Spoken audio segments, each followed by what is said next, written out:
Hey everyone. My phone is at 40%, which implies I should have time to review both these movies.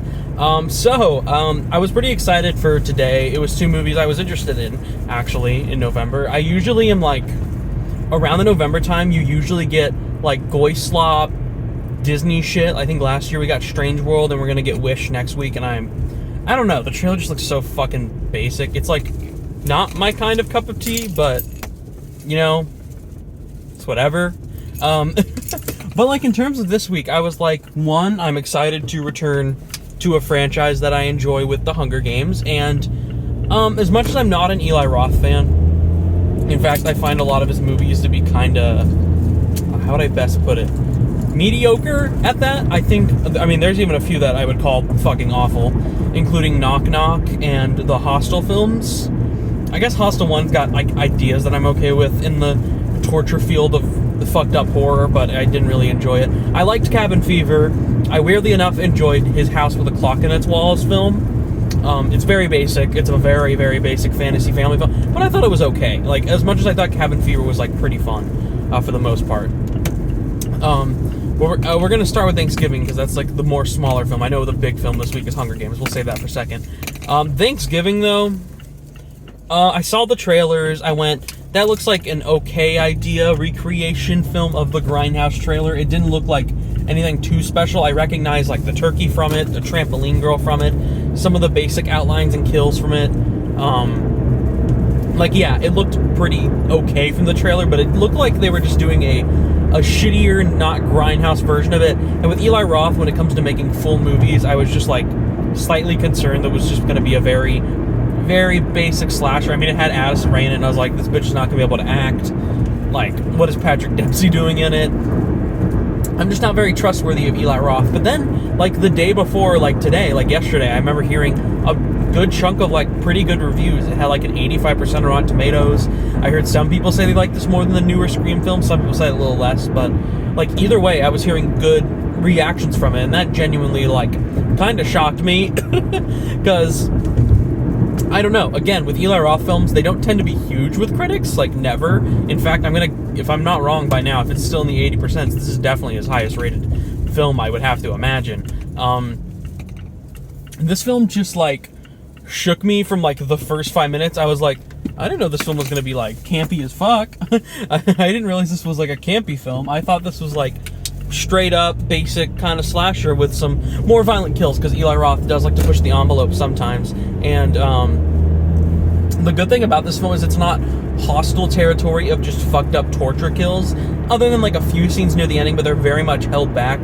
They're held back in a good way, though. They are fun and enjoyable to where the audience would go, holy shit, and then just start laughing, like having fun with it. It's that uncomforting laugh that you kind of got from the most recent Terrifier film, or like some of the best kills in the Scream franchise. Like, kills, and I'm not gonna say who the killer is, but the killer and the kills alone outsold the last Scream movie by a mile. While I do like those characters more because I've had one, they're more like likable characters. A lot of the characters in this are kind of fucking dicks and assholes, but I did genuinely find these characters to be fun to hang around, even though I found them disbelievable as like a friend group, because they're all such fucking dicks to each other the entire time.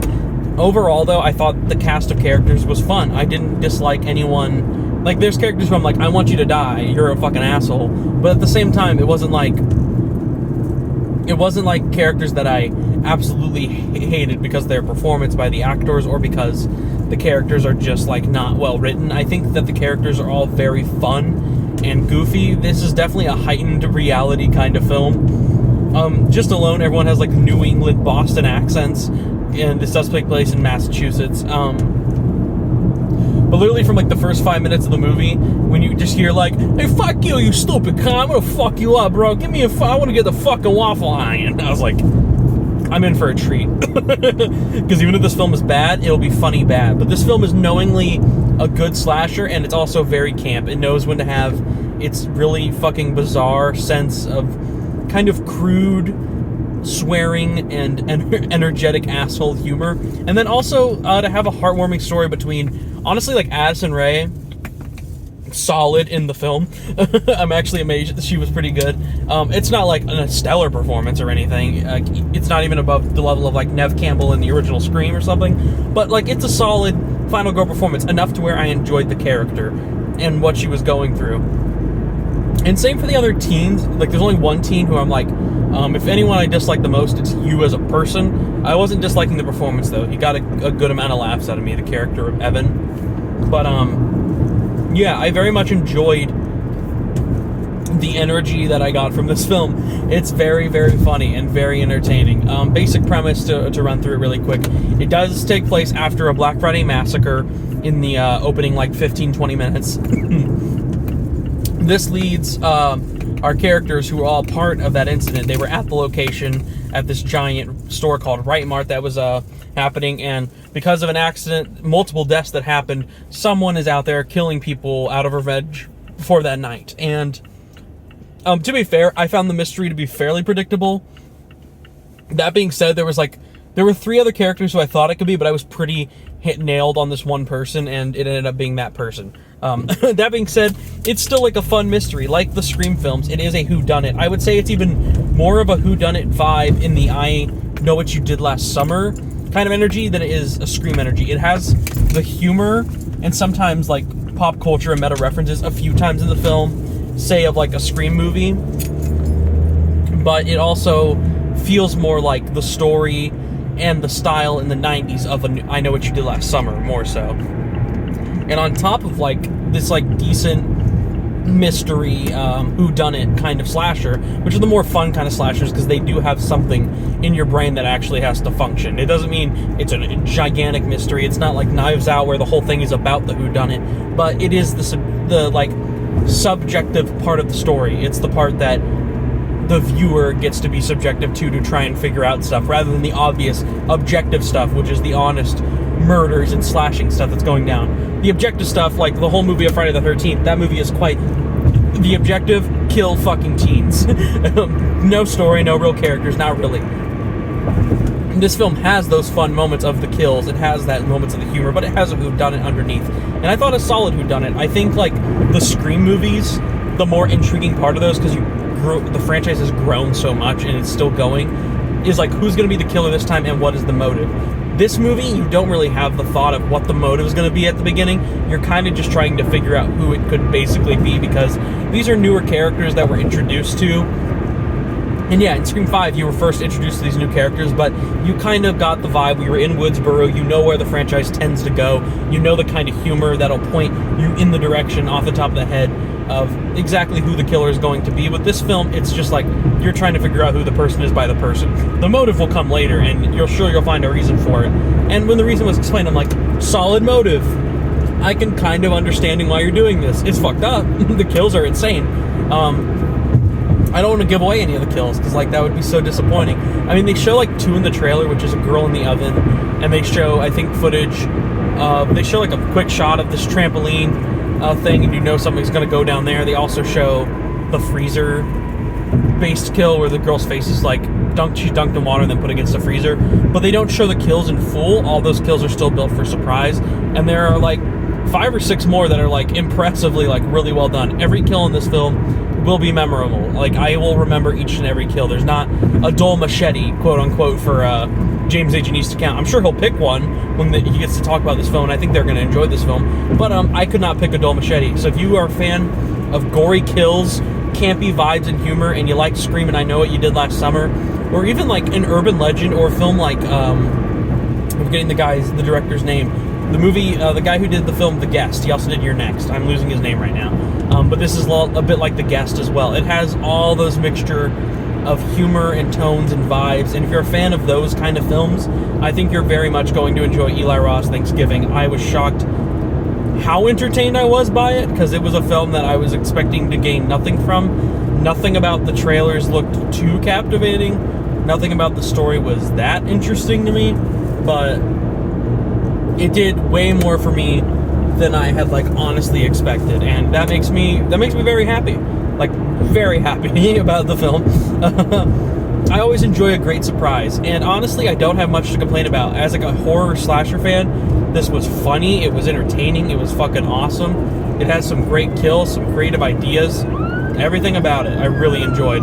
But, oh my god. My hands thought I was going to get arrested. It's just an emergency vehicle, guys.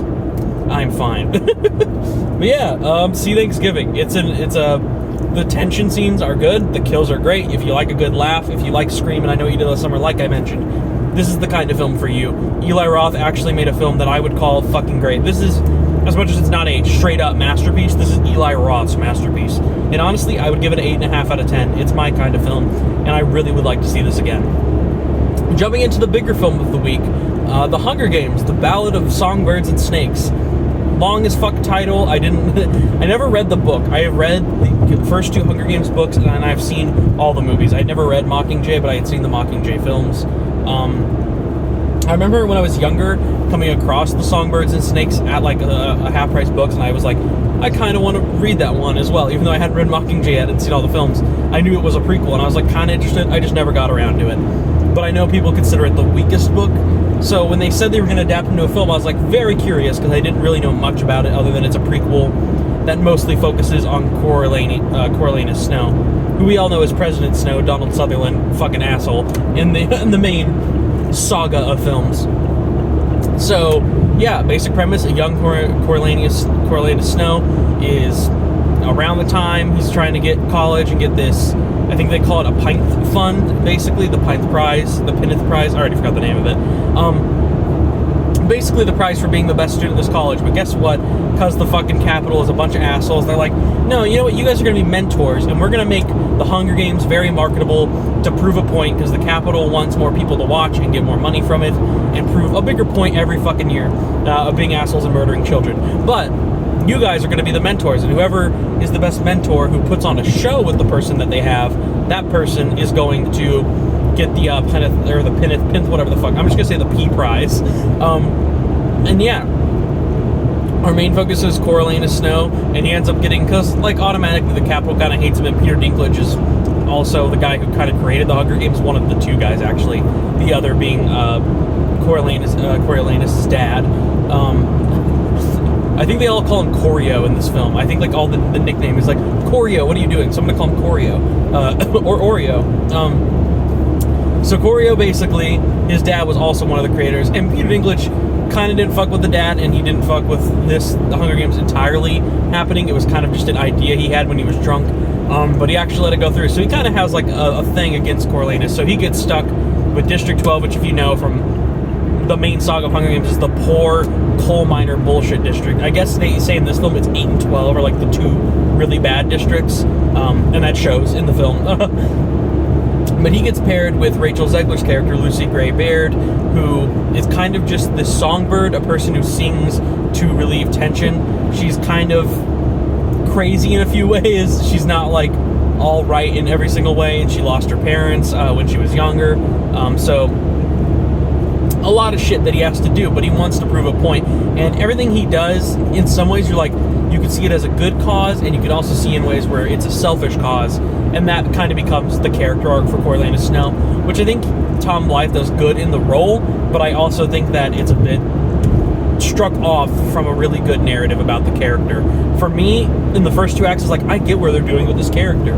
This is an interesting development for him enough. And the Hunger Games segment was fun. Viola Davis is going fucking mustache twirly times 10 devilishly evil, which fits the style of Panem and the Capitol, with all their weird as fuck characters like Stanley Tucci and Effie in the original films. And then you got the standout who was getting laughs every fucking time he was on screen, Jason Schwartzman, as I believe he's Caesar Flickerman, which is Stanley Tucci's character's dad, because this takes place like 60 years before that time. So if my calculations are right, he's probably the dad of him, because he plays, is his name like, it starts with an L, it's like Lucius Lucarius, I don't remember fucking his name, but he's the Flickerman, the host of the Hunger Games, the first ever host of the annual televised Hunger Games. It's like the Oscars at this point, and my god, is every line so fucking condescending, and he could not give more of a fuck other than the fame to be there, and it just, oh my god, every line was so funny from him. And Viola Davis, obviously she's slaying. It's Viola Davis. But I think part 1 was like pretty good. I didn't know how to feel about the setup. I was like, this is a lot of setup, and I don't know exactly what it's leading to. Because I don't know a ton about the book other than the lead is Snow and kind of how he rose to power in some ways. By Act 2, I was like, oh, this is like, not only the Hunger Games are interesting, not only is this the most entertaining part of the movie, where you get the most Viola Davis and Jason Schwartzman screen time, but I actually could see where his arc is going. By the third part of the film, it is like 45 minutes of content that feels like I needed 2 hours worth of it, like a different movie with some entertaining interjectures in between for me to enjoy it, because shit just happens. So much stuff, so much so where like there are literally multiple scenes where I was just like, okay, so this is why these characters doing that. I'm like, they did that already? It's been like 2 minutes. What the fuck? This does not feel like something you guys would immediately be doing.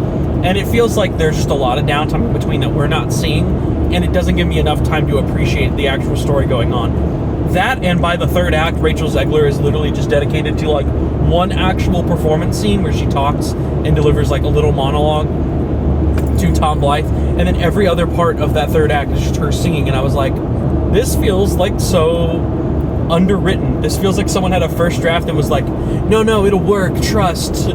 But I've heard people online say this should be split into a 2-parter or a miniseries, and they're not fucking wrong. For one, I honestly think that this film is so backhanded and weekend down by just this little cutoff of something that could be so much better developed had they actually like done more with it in the first place. It just feels so...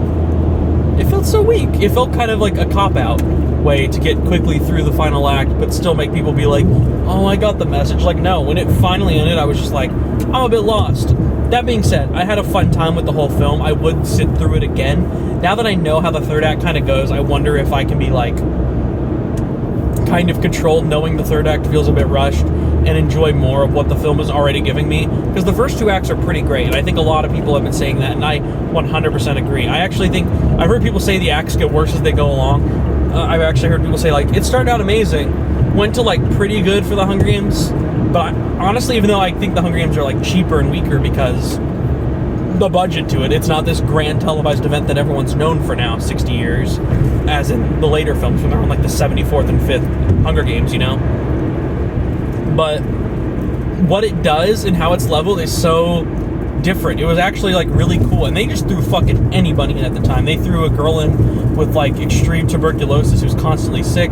They threw like a 10-year-old who had Down syndrome in there. It was like so fucked, and like the entire sequence, you just feel so uncomfortable watching it. And the cool thing is normally in the Hunger Games movies you'll spend more time in the arena with like the few cutbacks to ideas, but here, because it is a Coriolanus Snow film, we get a lot more of the cutbacks and the stuff going on the outside as on the inside. And because this film is now...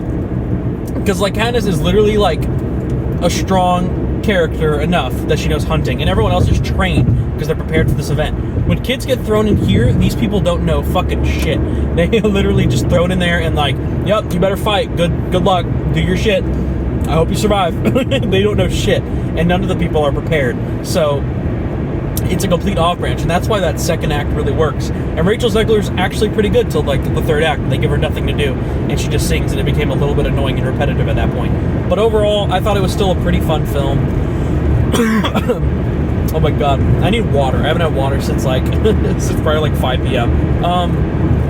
It's 1 a.m. just so y'all know. So I thought it was pretty good. I would say it's better than Mockingjay Part 1. I would maybe make the argument it's better than Mockingjay Part 2 on a rewatch, but I think this is definitely weaker than the first 2 Hunger Games. Those are just more straightforward, to the point, and I think they work as more accessible films.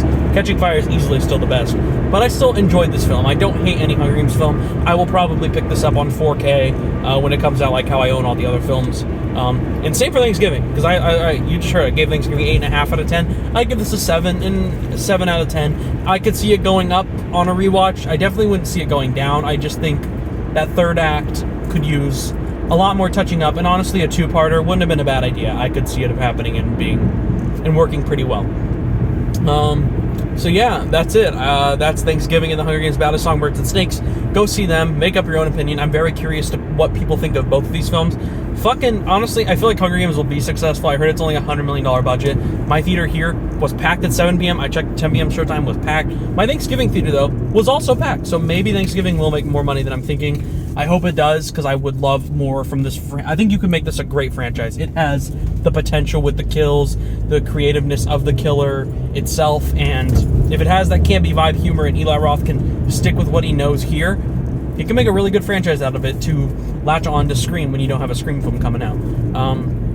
Because yeah, Scream feels more darkened now and straightforward and meta. This feels more campy and energetic and more like asshole Teenville, where you can have more fun with it. It kind of feels like that mixture of, again, Sleepaway Camp, I Know What You Did Last Summer, that vibe, more than it does the Scream vibe. But it still feels like a Scream film because it is a whodunit on that kind of level with teenagers in a city where there's a killer going around and it's like, who did it? Same kind of vibe. Yeah. Please see both films and make up your own opinion and let me know what you guys thought of both of them. Again, I would honestly be curious what you could do with more Hunger Games, because I don't think there's more books to go based off of. But I would be very curious to see more stuff like that. Well, maybe a Haymitch movie, please, or a show. Because I love Woody Harrelson, but I'm curious what they would do with his younger self. And yeah, Thanksgiving. Awesome film. That is it for now, and I will see y'all. What am I reviewing next? I am going to try and see Next Goal Wins at some point, but I don't know when I'm going to.